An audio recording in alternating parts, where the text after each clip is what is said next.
Alright guys, welcome to another beer review. Before I get into this one is dedicated to Harry at Bluenoses Beer Reviews and Jay or Ronald from Louisiana Beer Reviews. And there was another guy on the chat that I'm going to be talking about, but I can't remember his name, but I will find his YouTube channel and put it down below. And they were basically doing a live review of this beer, and it like clicked in my head. I've not tried it for such a long time. The last time I drank this beer was when I was really into lagers, before I started getting into ales and craft beers and that sort of thing. So I knew that my local supermarket stocks this in both the can form and bottle form. And I thought, do you know what? I'm going to give it a try. I've not had it for a long time, and we'll see if it's as bad or as good as I remember it being. I can't remember too much about this beer. It just seems to blend in with a lot of stuff like Stella Artois, Kronenbourg 1664, Carling, Foster's, all that sort of stuff that I used to drink quite a lot when I was in my teens. So, yeah, it's about time that I gave it a fair reappraisal, and I'm going to put the link down below to everyone I've mentioned, as well as the live review of this one, so you can go check it out.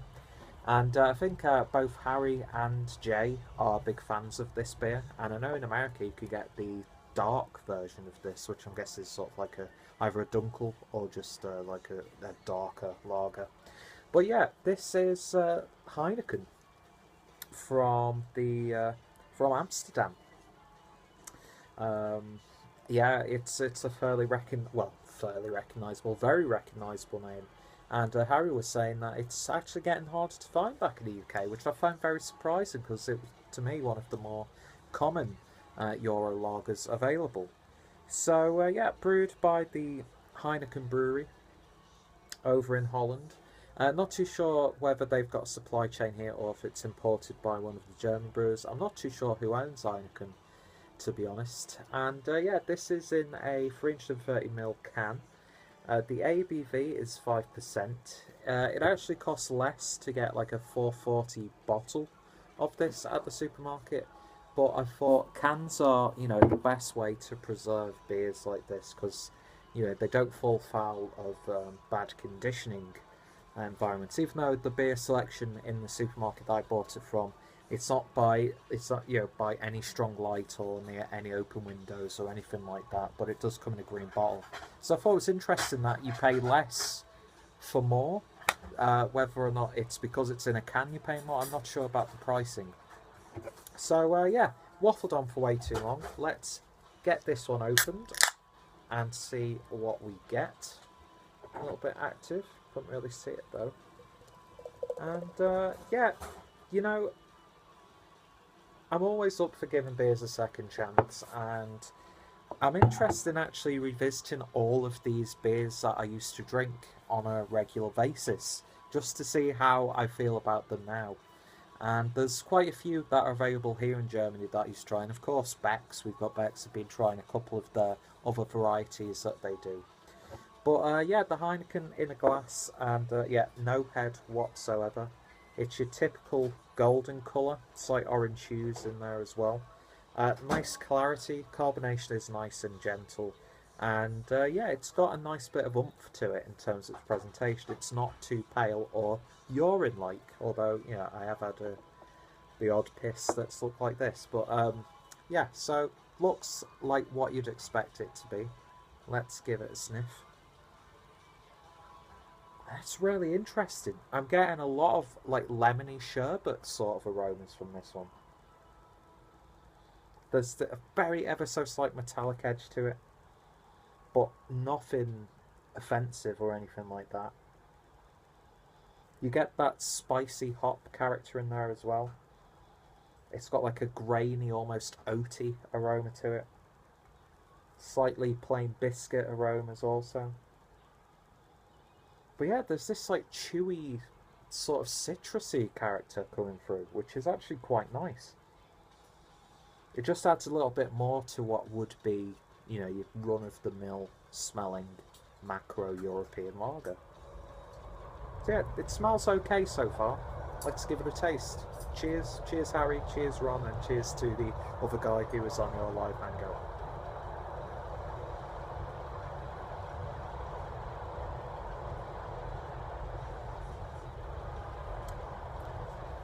Very crisp body to it. It's got a real sense of cleanliness to it. It's a clean beer.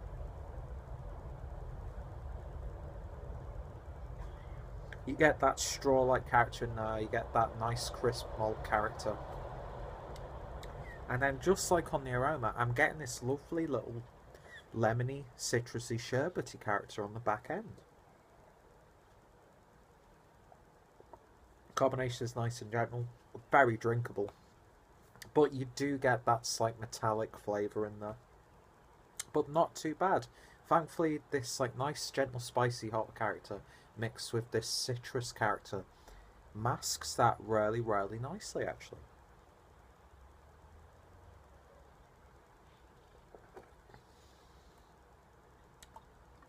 But I don't know. I think this is brewed with malt extract, and you can kind of get that sensation. I can't put my finger on it. It does have that sort of like syrupiness to it, and you get that almost on the mouthfeel as well after you've taken a sip. You get like a film going around your mouth. But I have to be honest, guys, this is not bad at all, to be honest. I could definitely see why Harry would drink this a lot. I was hoping to give him shit because he takes the piss out of me for my appreciation, even though I've not drank it for a long time, of Green King. But I've got to say, this is not bad at all. You know, you've got all those warning signs there that we've come to pick out as beer drinkers, and I know there will be people who will blindly shit on this beer just because of what it is. But I have to say, in terms of the context of beers like this, it's not bad at all. I'm here in Germany. I'm surrounded by really high quality traditional Hellas lager beers. When you compare it to those, I'm obviously going to go for something like an Augustiner, a Paulaner, Munich Helles. One of the many Bavarian Hellas beers that I could get hold of, just because it's got a little bit more character to it. This does have that mass production feel to it, but it's of a high quality, and it is a bit grainy. That slight metallic edge to it, a little bit tinny, but that hop character and citrus character really lift it and make it a more than drinkable beer. And it's one that I wouldn't say no to it. But with the choice that I have here, I would opt for some. I mean, I could get 500 mils of Augustiner for even a little bit cheaper than this. So why would I not opt for what is for me the best lager in the world? But yeah, very pleasantly surprised by this one. So in terms of a rating on Heineken, I'm going to give it a very solid 7.5 out of 10. It's a very, very nice and well-rounded drinkable beer. It's one of those ones where you don't really review a beer like this. You just sit back and drink it. You can have a couple when you're down the pub. You can have this with a curry. You can have this with your meal or in a social situation, and not think about it too much, but enjoy it at the same time. But yeah, 7.5 out of 10 I'm going to give that one. So yeah, if you've tried this one, as always, let me know your thoughts and opinions down below. What are some of your favourite mass-produced lagers? Don't be, afraid of people getting you down because you like a certain beer. Fuck that mentality. If it's a good beer and I enjoy it, I'm going to tell you that I enjoy it. I'm not going to let the brewery put me off. I'm not going to let the people who own the brewery put me off. I'm not going to let the reputation of said beer put me off. I'm going to give it a try. I'm going to give you an honest opinion, and I can honestly say that this is a really solid, mass-produced European lager.